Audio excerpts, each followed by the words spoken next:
And this is why you get in these vicious cycles of, I got tons of work, I got no work. I got tons of work, I got no work. Is because when you have no work, you scramble and turn on all of your marketing, and you get a bunch of leads, and you get super busy, and then it just dies down, and you're not marketing, so your lead flow plummets, and by the time you don't have any leads, you're out of work, and it's like this vicious cycle. So get it off your plate. In my mind, delegate as much marketing as possible. When your leads are low and your sales are slow, who you gonna call? Brush Buster.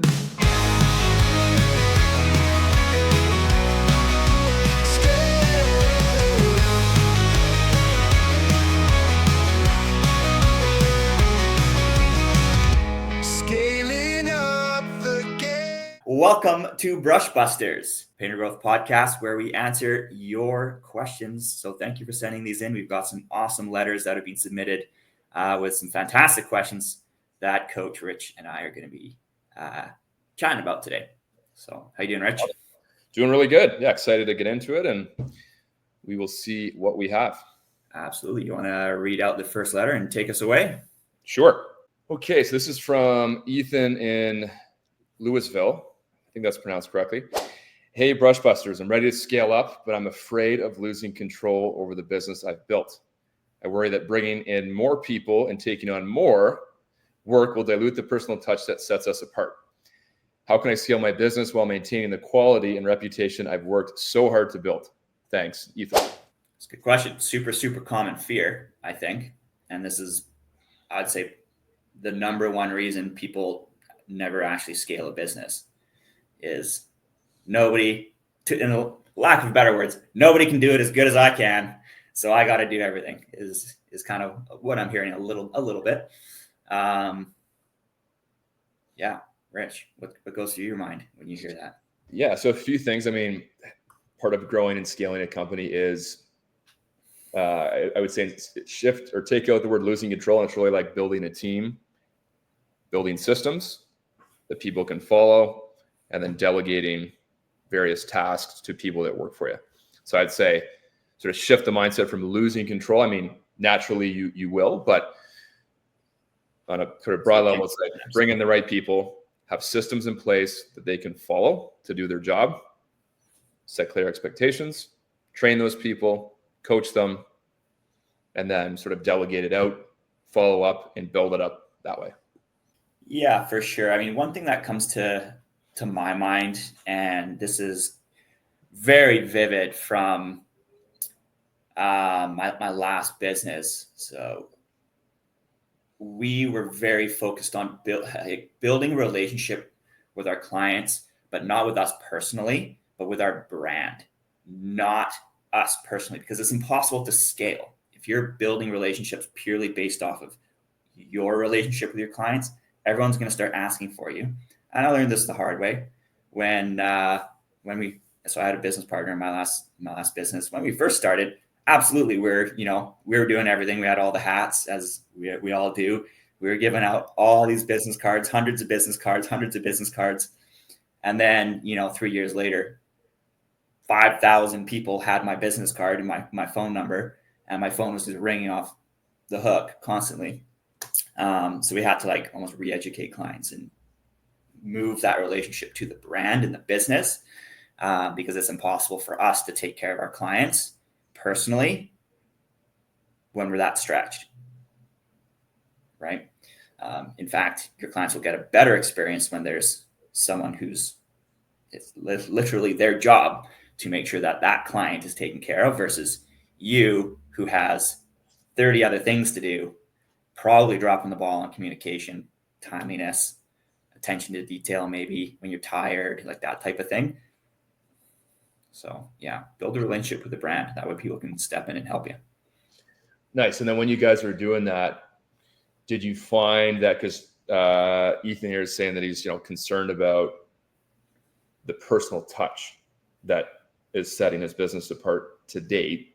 Yeah. So were you guys still able to do that, Gavin, with your business as you kind of took yourself out of that direct contact with clients were you guys still able to like have that quote unquote personal touch and a good brand 100%. that people wanted to come back to? 100%. And that's where like really well-trained crew leads come into place, is they replace your personal touch with their own, and their own personal touch can be still the exact same process that you follow. You just need to train them on how to do that and hold them accountable to doing it. I had something else going through my mind, but it totally escaped there. So you guys, as you guys grew, just again, as to Ethan's question, you like brought in a good team, you had good job site leads, which I know from talking to you was a huge focus. And so they kind of put their own sort of like spin and personality on it, but still by following the systems and the steps that you guys had outlined to like set up a job, produce a job, wrap up a job, et cetera. Exactly. Yeah. Here, this is what I was thinking before is, so like we as business owners often put these crazy expectations on ourselves that are actually not accurate, such as, well, if someone calls my company, they're expecting to talk to me as the owner. That's not accurate at all, right? Most people call a business not expecting to talk to the owner. That's like an internal expectation that you put on yourself, and you got to get that off your shoulders, right? They don't really care who they're talking to as long as that person is competent and is confident in their role to take care of them, if that makes sense. Yeah, I like that. And yeah, I mean, like you sort of touched on, and I faced this too with my last business as well, as, and for context for everyone, may have known that Gavin and I ran the same kind of business. So small average job size, high volume, you had to be systemized. Yeah. Was just like, yeah, as you start to grow and having a couple of crews, like you literally at a certain point just can't, even if you're working 80 hours a week, you literally can't communicate with everybody. So you need to empower your people to be able to make their own decisions and communicate and write systems, et cetera. Yeah, we would be doing 70 jobs a week sometimes, right? Like there's no way I can possibly talk to that many people and all of the incoming quotes, add on another 80 clients, right? It's impossible. It's physically impossible. So you need to, politely but firmly educate your clients of like, I'm not the person to talk to anymore. I'm going to pass you to Joe. I put Joe in this role because he is an awesome project manager, awesome crew lead. He will take care of you. That's all you got to do. And then you just got to train your people and make sure that they are upholding your standards. And that takes time. And it's not a one and done thing. You don't just train someone and then suddenly just leave them, right? There's always should be ongoing coaching, always keeping them, on track, in line, getting them better, right? It doesn't happen overnight. It happens over long periods of time where they just get better and better and better. That's done through coaching. Awesome. Okay. Well, yeah, hopefully, Ethan, that provides some perspective and some context. Yeah. And yeah, I mean, nice job for building up. Sounds like you guys have a really good reputation of personal touch. Just systemize that, scale it out, trust in your people, train them, coach them. And I think you'll be in good shape. Trust in your people, trust that you've hired the right people. And at some point you got to take the leap of faith. And if things go wrong, that's fine. Like you can fix it. Yeah. Right? But you'll be surprised if you have the right people. When you step back, they will step up into that role and thrive, as long as you've done your job as a leader of bringing on the right people and giving them the training that they need and the systems to follow. That's all they need. Yeah, very simplified nutshell, as if that's not a small thing, but really doable. Great question. Thanks, Ethan. All right, I can take the next one if you want. Awesome. Okay, so we've got Patrick from Detroit. It says, "Dear Brushbusters, sometimes I feel like clients expect way more than what we agreed on. They keep asking for little extras that weren't in the contract, and it's starting to add up. I want to keep them happy, but I also need to protect my time and bottom line. How do you manage client expectations without over-delivering or coming off as difficult? Thanks in advance." Sounds like scope creep is the official term for that. Totally. So, yeah, kind of first things that come to mind for me, and yeah, it's very common, running a home service business. I would say just, look at your process for writing out your proposal. One, do you have a proposal that you're presenting to the client? Kind of would be step number one. If you don't, you need to implement that right away. So a written proposal where you're going over like literally every aspect of the scope of work for the job. Like Gavin said, scope creep. So it's like, here's what we're doing. Here's how we're going to do it. Here's what kind of paint we're going to paint it with. Here's the color, like itemized for every single part of the project, and just making it very clear. And then also the flip side of that is having a section of what is not included, and being extremely clear on that as well. Yeah. There should be no gray zone. Like really 90% of this battle is solved up front through written like expectations and communication that the client has signed off on. And then you've had those conversations verbally as well, but it needs to be documented. So you have that document to fall back to. So like if Rich is a client, he's like, well, I thought you guys were doing the detached garage with the house. Like I would consider that a full exterior paint job, right? Of like, okay, well that's, another 15 hours worth of work and 8 gallons of paint. Right. If you didn't have that set, like written expectations, it's pretty tough to be like, well, no, like now it's just like your opinion versus mine versus like, well, actually, Rich, I'm looking through the proposal here, and it actually says right here that the detached garage is not included. But if you're interested in getting that done, we can certainly add that on. It would cost $1,200. Do you want to add that onto the job? Right. So it turns that from like a gray zone, kind of like a conflict, into just a very like, oh no, actually check this out. See that thing that you signed? But we can definitely do it. It's just going to cost this much. And then you just tell them the price. Yeah. Yeah. And Patrick put here just like sort of the last line he's concerned about coming off as, so yeah, again, I think it's having a proposal. If you don't have one, need to have one. What's included, write it out specifically. What's not included, be very explicit on that. And in that way, as Gavin said, when they come to you and said, hey, well, can you guys also do this? It's yes, we can absolutely add that on to the project. I will go and price it and give you, and I would say 9 out of 10 customers, again, as long as you have an initial written contract that they've agreed to and signed, if they ask for more, then they would expect at that point to be paying for more. And Patrick sort of said, so I think that would just really resolve it. Patrick mentioned at the end here, coming off is difficult. I would say, yeah, that's just sort of a mindset thing, Patrick. Like you're not being difficult is all. Yeah. If someone asks you to do more and then they were surprised, that's not on you. Again, as long as you have a written contract, that's on the client.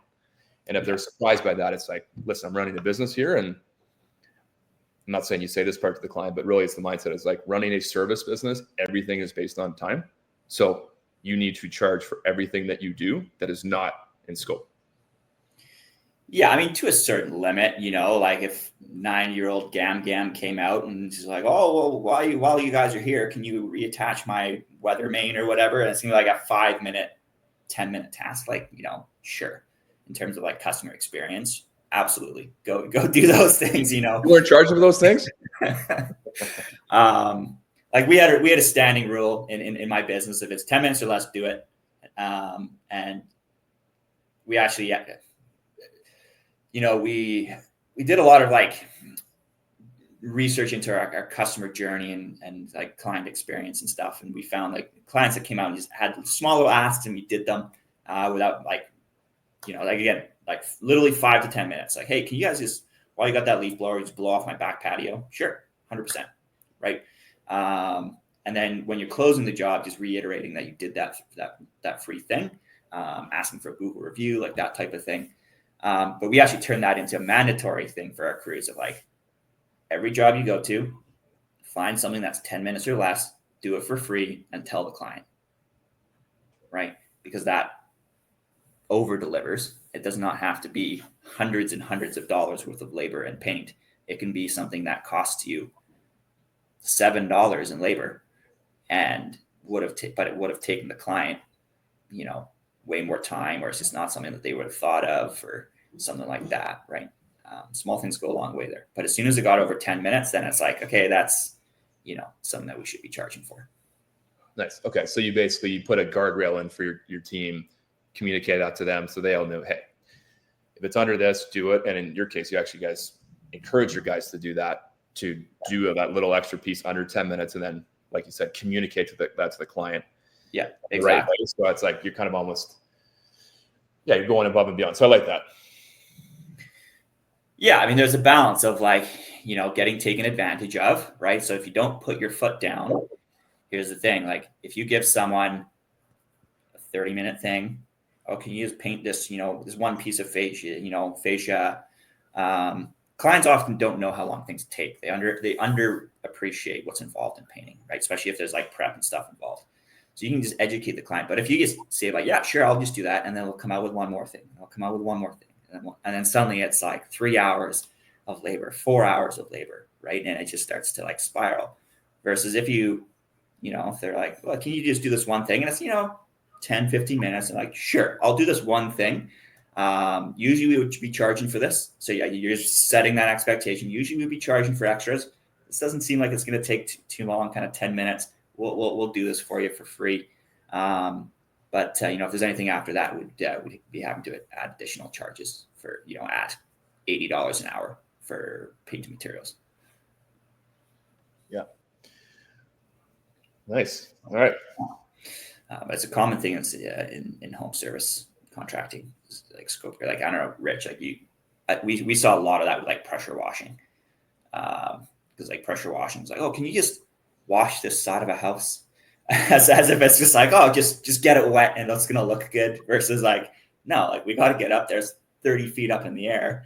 We got to treat it with chemical, like pressure wash it. Like as soon as you like educate a client too, it's just like, oh, okay, that makes sense. Sure, charge me the extra $400. Great, easy way to get add-ons. Yeah, totally. And again, just training your team, setting that guardrail of like under this amount of time, take care of it.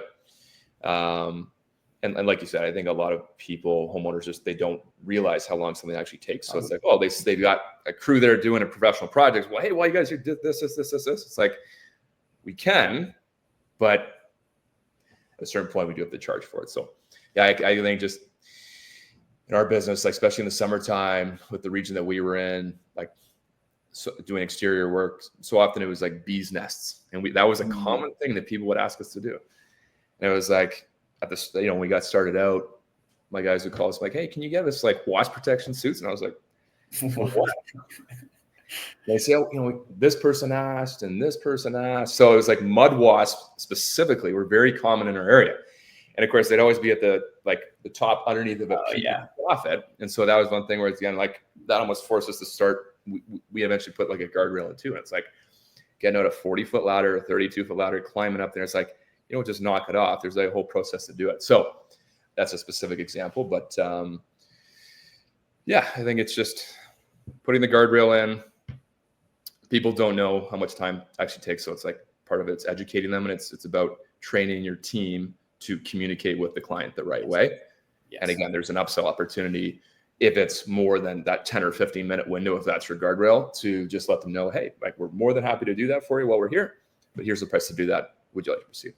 Yeah, I want to quickly touch on something you said, training your team, right? Again, this should not all be on you as a business owner. You don't want every single time a customer asks for something, your phone is ringing. Because like once you scale to 2, 3, 4, 5, 6, 7, 8 crews, like your phone's going to be going off the hook. You're going to be problem solving like these silly little things.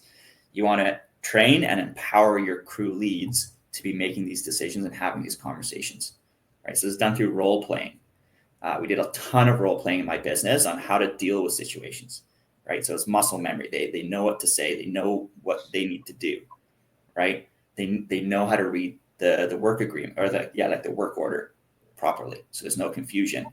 But like, yeah, we would role play of like upset customers or, scope creep was a big one. Upsells, how to turn scope creep into an upsell. That was like something specific that we trained.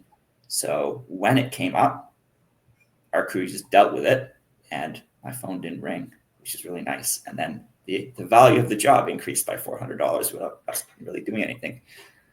That's what you want. Totally. Yeah, I like that. Awesome. I think we covered that. We handled that one.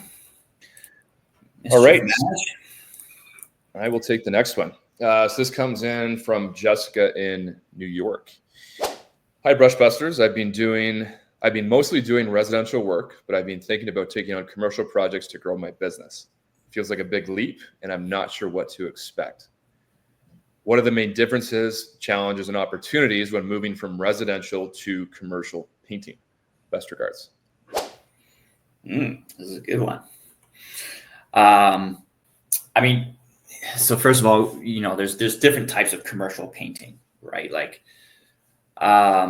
so you want to figure out like what is still within your niche, right? Like if you have been painting residential homes, repaints, moving to like industrial coatings, probably a bit of a stretch. There's gonna be a learning curve there, and it's like specialized coatings. But moving to like multi-unit housing, like townhouse complexes or something, it's the same skill set. So I'd say it's lower risk. To me, the biggest factor or challenge that people come across is cash flow, especially early stages of a business. You need to, first of all, you don't get paid for these jobs right away, like in like residential jobs. Quite often it's net 30, net 60. And then you also want to factor in that, will you actually get that check on time?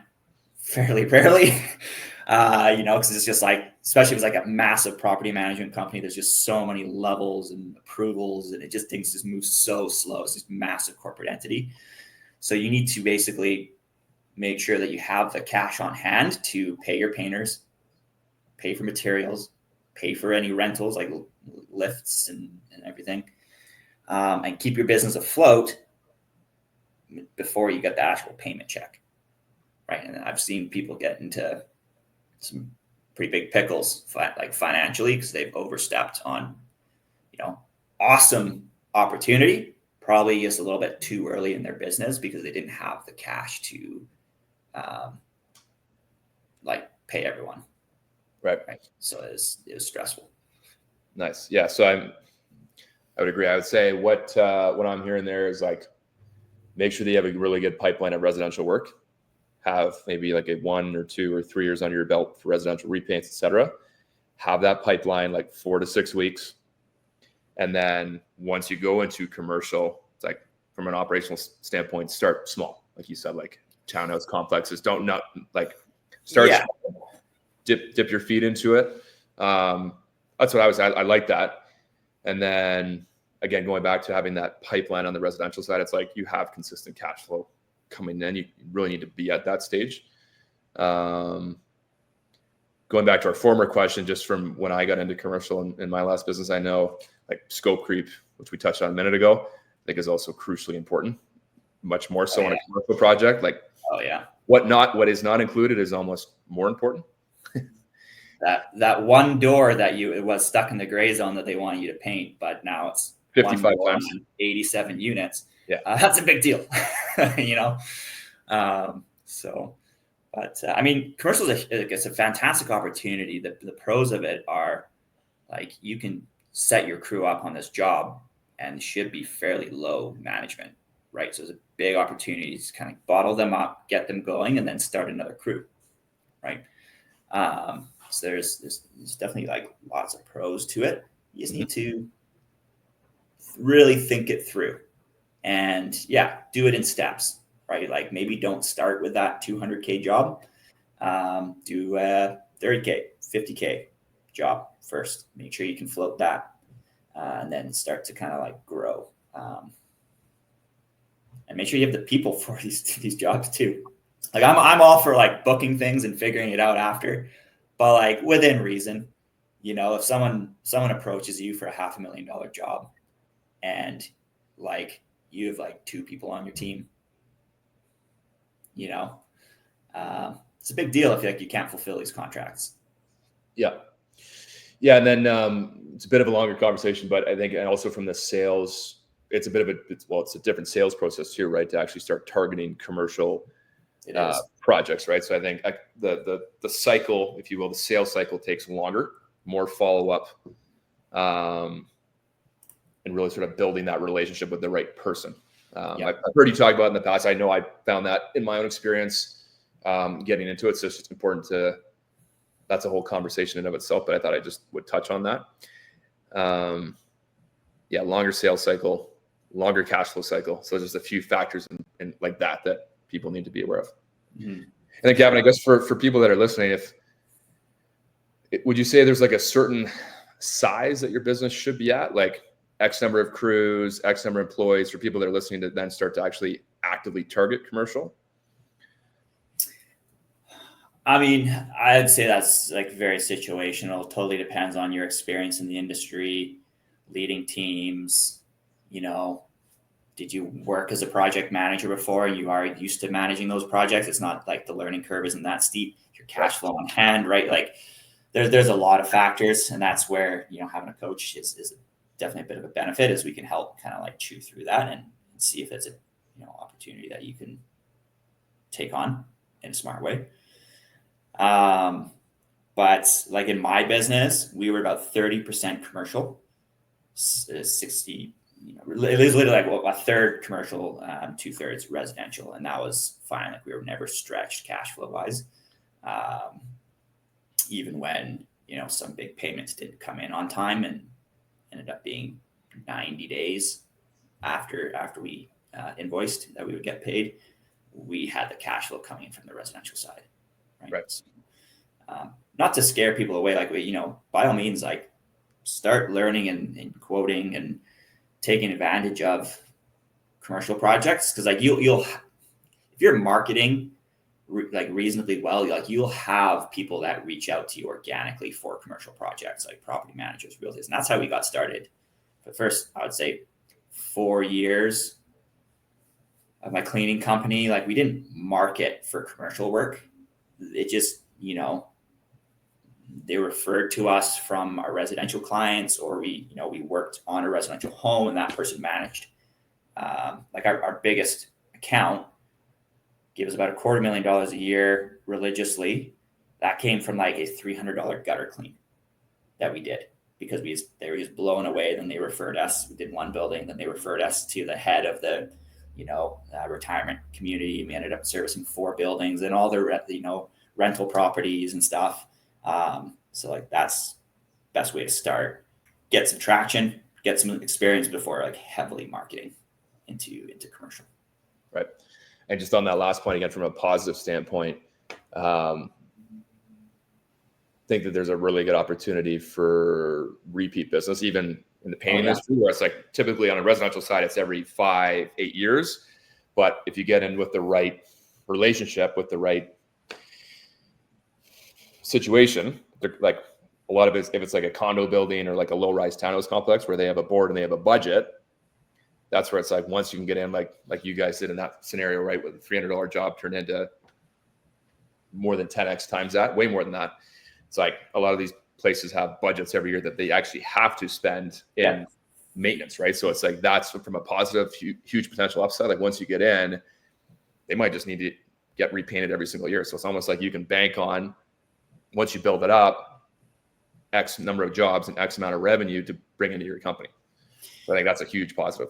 Totally. Like they are very relationship driven, right? Like that account turned into like, we wouldn't even, like we would send them a quote for like, because it's just part of the process. Like we would get the job no matter what the quote was, right? Because we had that awesome relationship. And it turns out that was a niche that we specialized in, right? Of like high-end retirement homes. They loved us because our guys would be, we would just deliver on what they were looking for, right? Like did great quality work, but our guys were like all friendly, they're uniformed, we showed up on time, we're reliable. They knew we could be trusted, but when things went wrong, like these jobs didn't always go perfectly, we would handle it. So they knew like there was no reason for them to switch providers, right? So as long as you don't give them a reason to switch, they can just feed you work pretty religiously every year, right? Especially if you're always asking for more too. Right? Like we call these people strategic partners. And we have a marketing campaign outlined in Painter Growth, but strategic partners, like you don't need a ton of strategic partners, right? You just need a few really good ones that love to refer you work because you're providing tremendous value. And there's just no reason for them to look elsewhere. right? And I found that's actually how you acquire strategic partners is, you're doing outreach, keeping top of mind, takes a little while to acquire them, right? But you're outreach, and you're basically waiting for their existing service provider to screw up, or their existing painter to screw up. And then you're there top of mind to slide in and replace them. Yeah. Love it. I think we got that one. Yeah. Hopefully that answered your question. All right. Ooh, Mark from Barrie. What's up, Brushbusters? I've got a lot on my plate between running the business, managing projects, and trying to find time for marketing and growth. I feel like I'm constantly playing catch up and never have enough time for everything. How do you prioritize your time effectively when there's just so much to do? That's a great one. I got a ton of stuff going through my head. I'll start. Please. Yeah, coming in from Barrie, Ontario, near where I used to live. Thanks for the question, Mark. Yeah, I'd say this is a huge topic for business owners. We get it. Gavin and I have both been in this situation at certain points through our businesses. I would say like a couple of things that come to mind at first. Do you have some type of calendar system that you're using? At Painter Growth, we're huge advocates of, digital calendar system. So if you don't have that, set up an account on Google, use a Google Calendar. I'd say step one. Step two, again, things that we coach on every Sunday evening, for example, spending 30 minutes to an hour and planning your week. Mm-hmm. So I would say that would really help you get clear and setting some intentionality around what do you need to focus on that week, tied to your goal for that month, what areas do you need to push in the business, and what's your role in doing that? Totally. Like if you're not doing that, if you're not planning every single week of like, what is this week? How is it best executed? What's going on? What needs to get done? Like, it's like the equivalent of like a general contractor showing up to a dirt lot without a blueprint and just be like, all right, time to build a house today. Like that's what you're doing, right? It's just like, it's an impossible challenge once you're in the week. Everyone's trying to grab your time. If you don't know what you're supposed to be doing, you're just going to be at the mercy of everyone else's schedule. And you get to the end of the week realizing you never actually did anything of consequence. All you did was put out little fires and answer emails, and nothing important got done. You're not pushing the business forward. Yeah. I'd say that the piece to that would be like, again, when you're sitting down once a week to plan out your week, then start, what's called block scheduling your time. So it's like, it could be depending on what stage your business is at, how big it is, and what your role is at that point. It's like, again, for most people that are in that like $500,000 mark to, $750,000 to $1 million, it's like you're still involved in several roles in the business. And even if your business is bigger than that, like you still have a role to do. So it's like Monday, Tuesday, Wednesday, what are you doing to generate leads, or overseeing someone to generate leads for your company that week? So it's literally like blocking off your schedule for each of those days for like 3 hours a day, labeling that task, whatever it is tied to lead generation. If it's you that have to do it, it could be you're out knocking on doors, you're out calling previous clients to generate leads. And then it's like scheduling time for, Thursday, Friday, like what we coach, to actually be conducting your estimates and literally blocking off the slots in advance. That's what your time is going to be spent on. And then filling in your time to maybe do job site visits or touch base with, your crews or your operations manager. If that's, again, that's the size of your house. I think that's the third piece, is like literally blocking off the time slots and then being really good with your time, that when that slot comes up, that is what you're doing. And you're not letting, like you said, little fires or maybe things that you like to do that aren't as important to move your goals forward. Like, don't let those get in the way. When that time block comes up and it's like lead generation task, let's say it's, I got to call 10 previous clients, you got to do it. Mm-hmm. Block off your time. Don't let distractions get in the way. And then that's how you'll start to kind of move things forward. And I'd say for a lot of business owners, it's like, if you're still involved in production in some capacity, I would say, like, start to remove yourself from that again by being intentional about that. So it's like, do you need to promote someone in your company that can take on that role? And then you really just need to be focusing on marketing and sales. Yeah.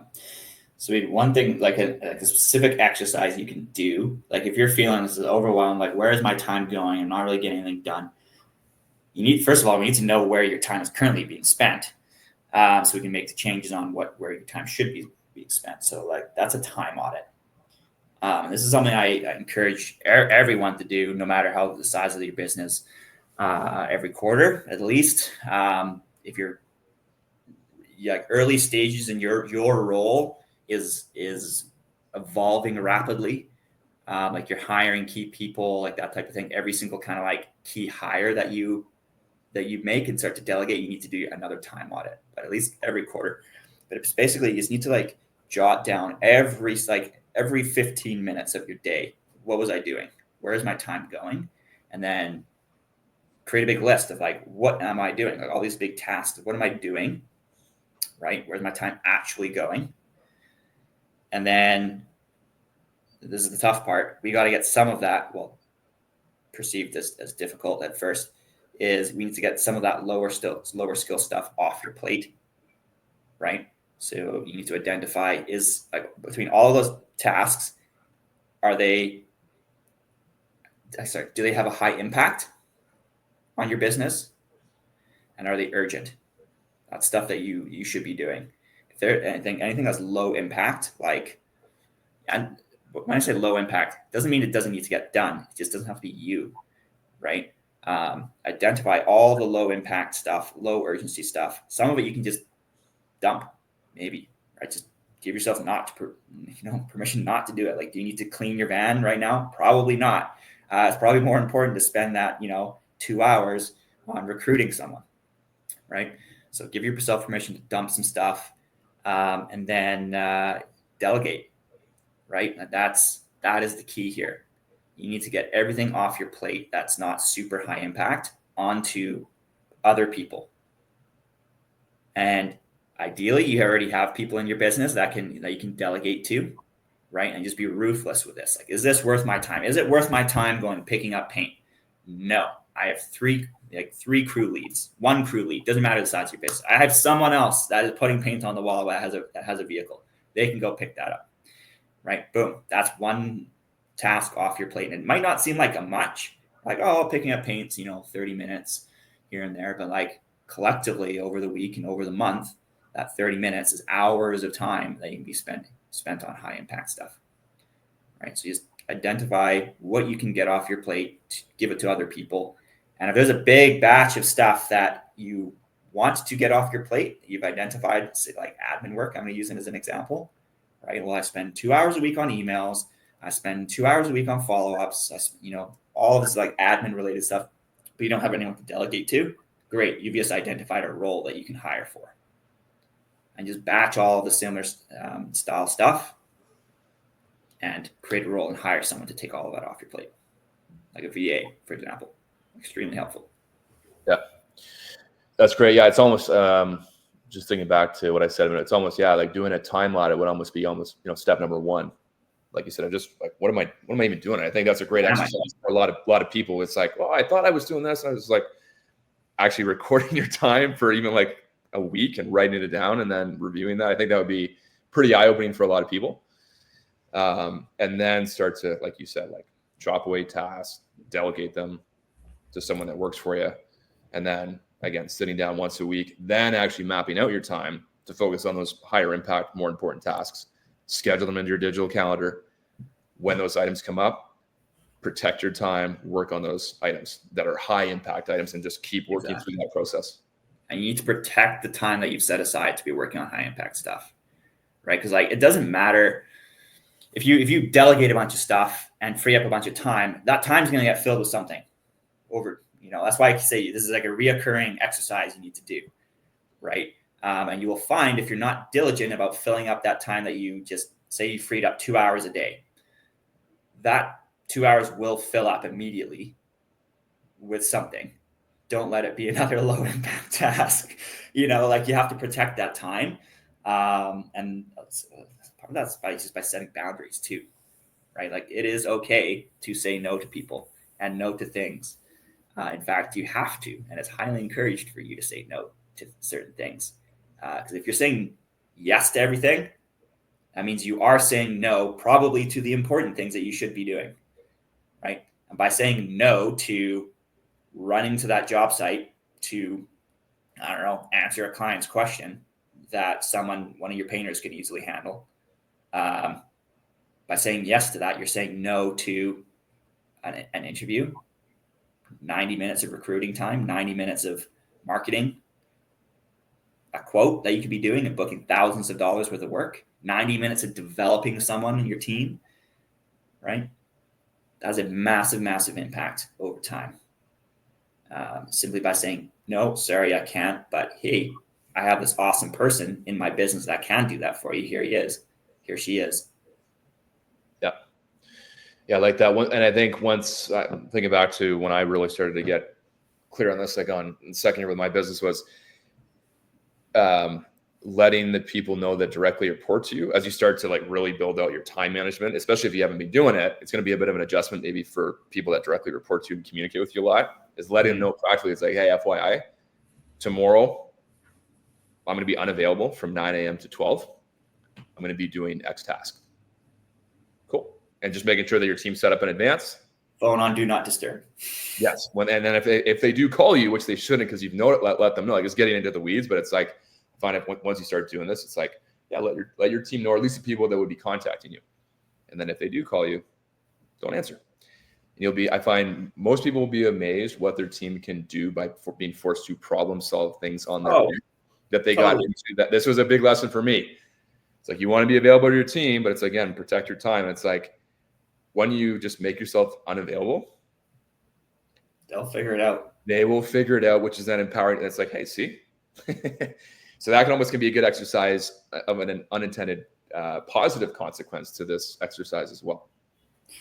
Yeah, I mean, that's a really good point. Like, sometimes it takes some training and, again, empowerment for your team to be not calling you for everything. You don't want to be the brain for everyone. But if that is what's dragging you around, to all these different little tasks, like, you got to empower them. Just be like, look, man, I trust you to make the right decision. I know you know how to do this. Go and do that. And just stop answering their phone calls. Because if you have the right people on the team, if they call you and you don't answer, they're not just going to sit there and do nothing. If they do, that means you don't have the right people on the team. And that's probably contributing to the problem. But like, anyone with any semblance of like hustle or tenacity or problem solving, get it factor, like, they will go and figure something out and do something else in the meantime.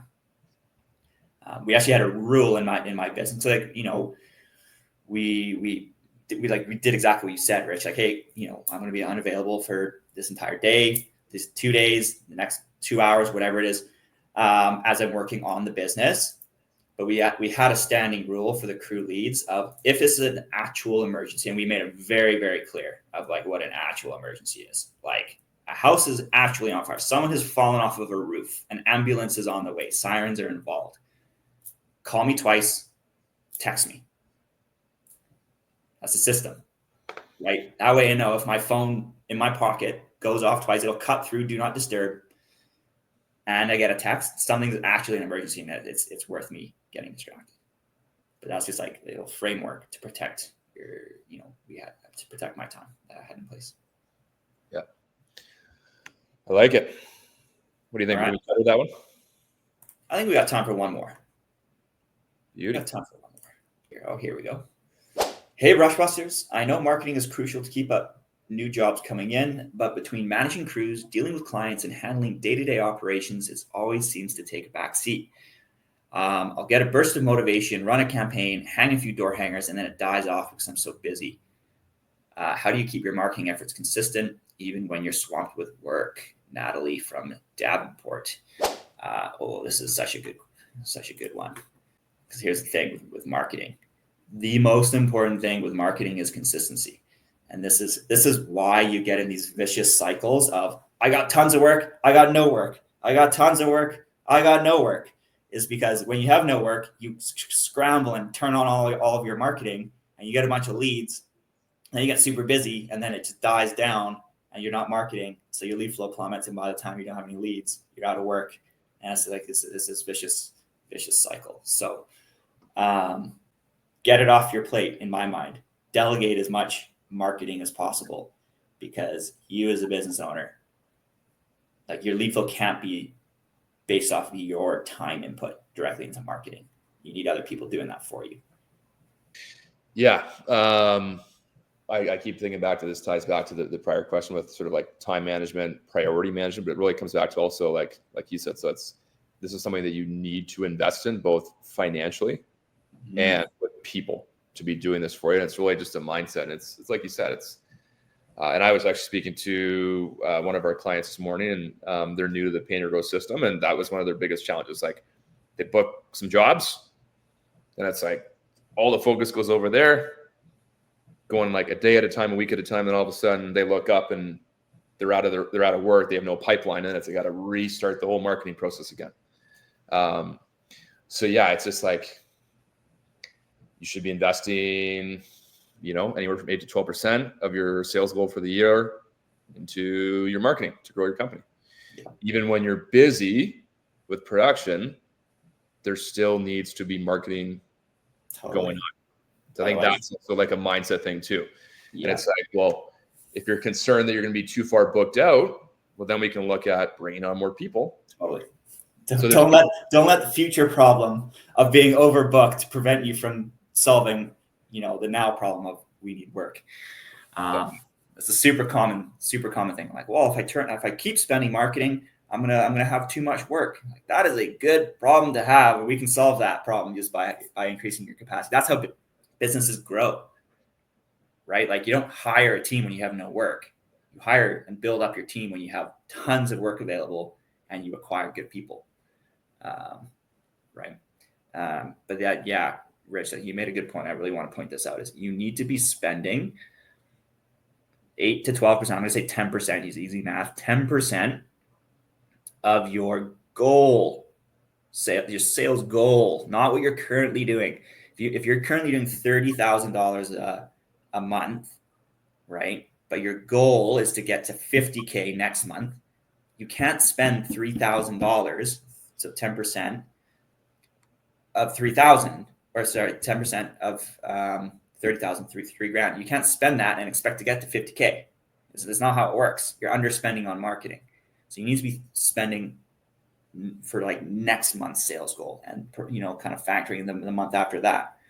And I find a lot of people underspend on marketing for sure. Mm-hmm.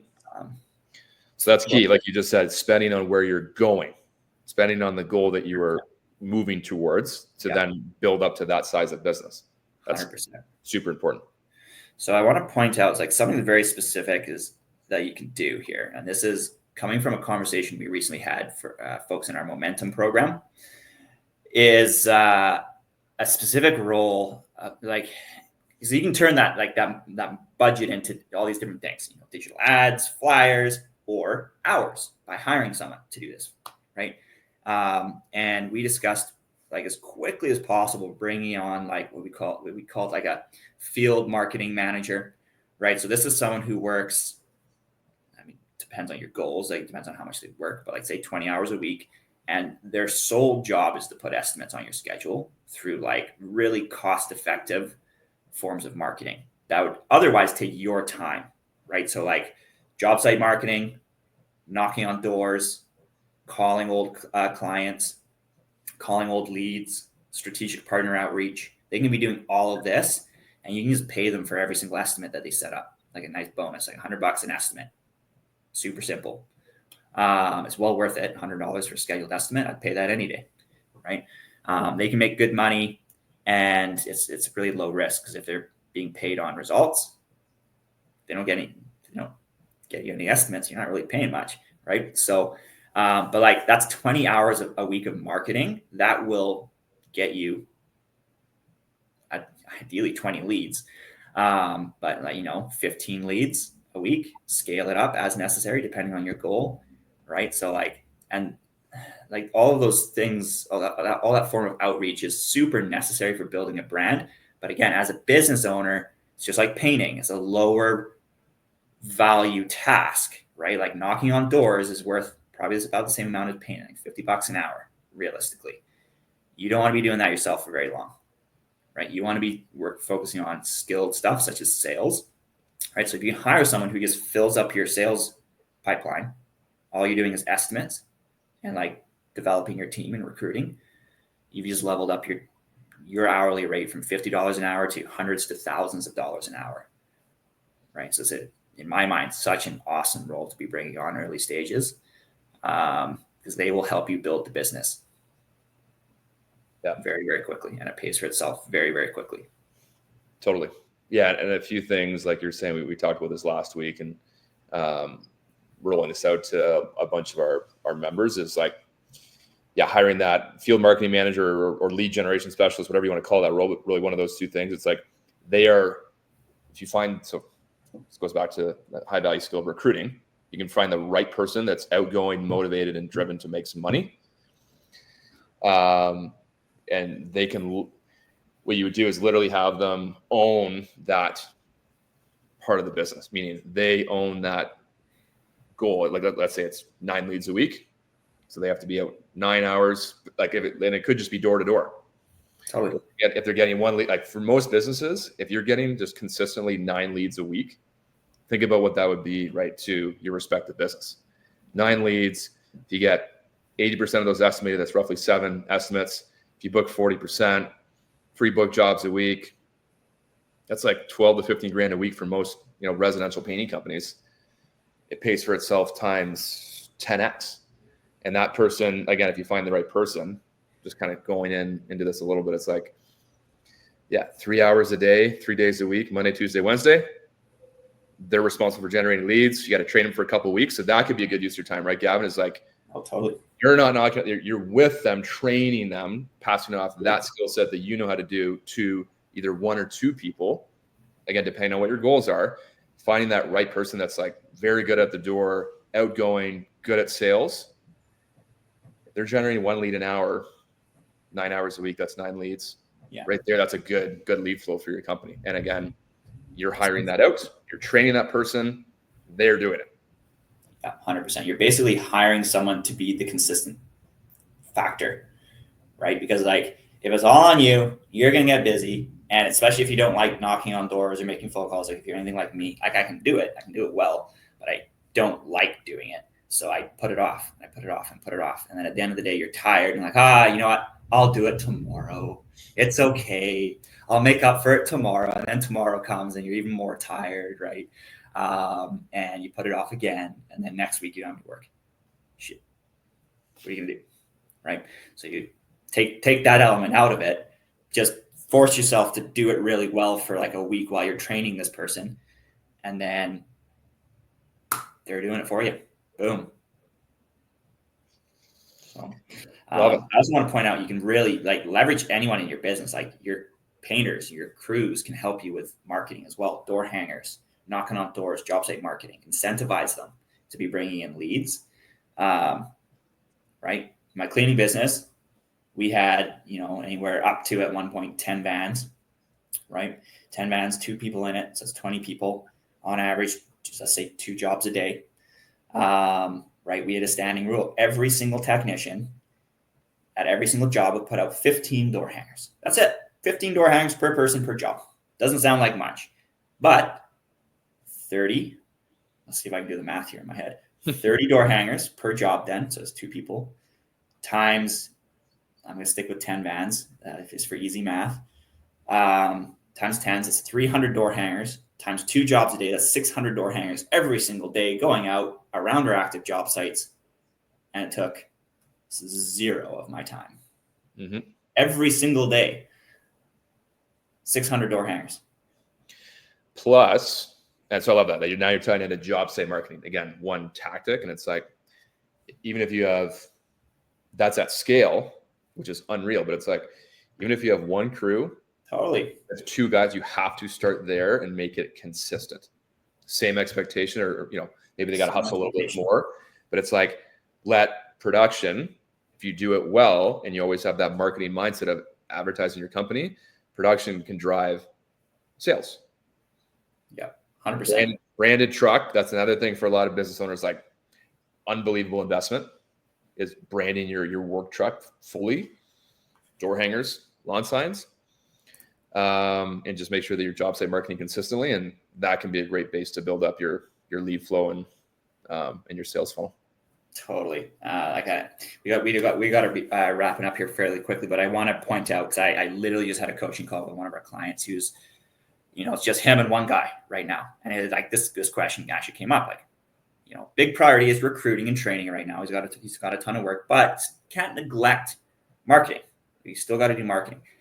If you choose one thing to do while you're stuck on the tools, you're training still, you're on the job site and you're time restrained, it's job site marketing. Just dominate this one thing because it's super, super time efficient. Because you're already there.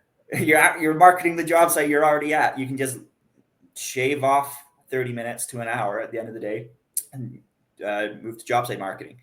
2, every single person that you're training and bringing into your team is then trained, and there's an expectation set that this is what you're doing. Everyone's contributing to the marketing of this business, and you're doing it with them. So you're training them, right? It doesn't really, again, like everyone's already there. You just need to make a point of doing it. There's no drive time. It just gets done before you go home and you get tired, right? You don't want to make the phone calls. Everyone's out there. Super, super easy, super, super scalable. I would do it any day of the week while I was training my teams and I was super busy. Job site marketing still got done. Love it. Easy to squeeze awesome. in.